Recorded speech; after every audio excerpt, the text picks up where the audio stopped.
গাইবান্ধার সাদুল্লাপুর উপজেলার বিভিন্ন এলাকায় বেড়েছে চুরি, ছিনতাই ও ডাকাতির মতো ঘটনা। এছাড়া প্রায় ঘটছে নানা ধরনের অপরাধমূলক কর্মকাণ্ড।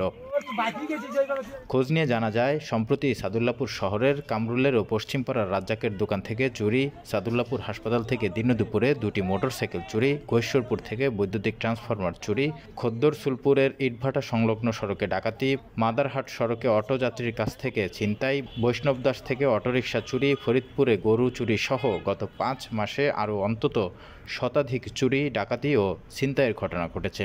4-5 জন চোরে এসে ট্রান্সফর্মার 3টা নামাই নিছে। এটা হচ্ছে রাইস মিলের ট্রান্সফর্মার। 3টার ভিতর 2টা ট্রান্সফর্মার নামাইছে, একটা খুলে কয়েলগুলো বের করে নিয়ে গেছে।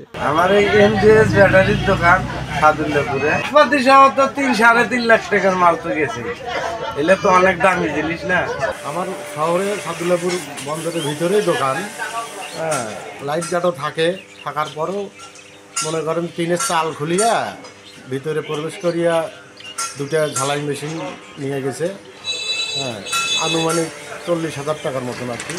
এ বিষয়ে সাদুল্লাপুর থানার ভারপ্রাপ্ত কর্মকর্তা তাজউদ্দিন খন্দকার মুঠোফোনে জানান, বিচ্ছিন্নভাবে চুরি ছিনতাই ঠেকাতে পুলিশ তৎপর রয়েছে। এই অপকর্মে জড়িতদের শনাক্ত করা হচ্ছে। বর্তমানে আইনশৃঙ্খলা পরিস্থিতি স্বাভাবিক রয়েছে। অনেক ক্ষেত্রে চুরি ও ছিনতাইয়ের ঘটনায় ভুক্তভোগীরা থানায় অভিযোগ নিয়ে যান না, ফলে শুধু মামলার পরিসংখ্যান দিয়ে অপরাধের প্রকৃত চিত্র উঠে আসছে না। ইদানিং দিন রাতে নানা ধরনের অসামাজিক কর্মকাণ্ড বেড়ে যাওয়ায় সাধারণ মানুষ চরম দুশ্চিন্তায় ভুগছেন বলে একাধিক সূত্রে জানা গেছে। অন্যদিকে সচেতন ব্যক্তিরা বলছেন, গত কয়েক মাস আগে সাদুল্লাপুর উপজেলায় অপরাধমূলক কর্মকাণ্ড ছিল অনেকাংশ কম। বর্তমানে নানা প্রকারের অপকর্ম বেড়েছে।